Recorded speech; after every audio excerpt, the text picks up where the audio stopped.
Како на филм, 21 годишникот од Турција, кој синоќа со неколку куршуми во полно кафуле во центарот на Штип застрела 25 годишен сограѓанин со БМВ со голема брзина се упатил кон Скопје, но успел да стигне само до наплатната рампа Миладиновци, каде што бил уапсен. Со осомничениот во возилото имало уште 4 лица од Турција, кои исто така се уапсени и се сомничат дека му помагале при бегството. Според она што може да се забележи на самото место, возачот најверојатно изгубил контрола и со возилото излетал од патот, притоа удирајќи и пробивајќи го патоказниот знак до автопатот.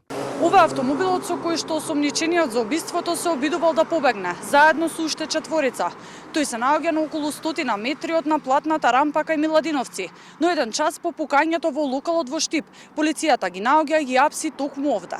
Според неофицијалните информации, откако првично не застанал на наредбите од полицијата, било и пукано во обид да го сопрат.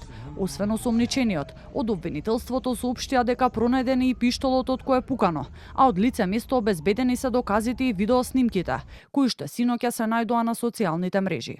На наплатната рампа Миладиновци во заедничка акција на СВР Штип, СВР Скопје и сообраќајната полиција било запрено патничко возило БМВ со штипски регистарски ознаки, во кое биле АХ, ТМ, ОМ и АО, при што АХ се дал во бегство, а другите лица биле лишени од слобода.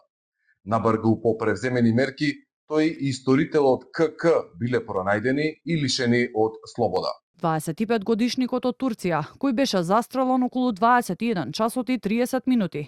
Набрзо потоа починал и покрај обидите да биде реанимиран. Од клиничката болница во Штип потврдија дека пациентот кај нив бил донесен со возило на итна помош, но без знаци на живот, и во 22 часот и 10 минути била прогласена смрт, пошто неговото тело е предадено на обдукција.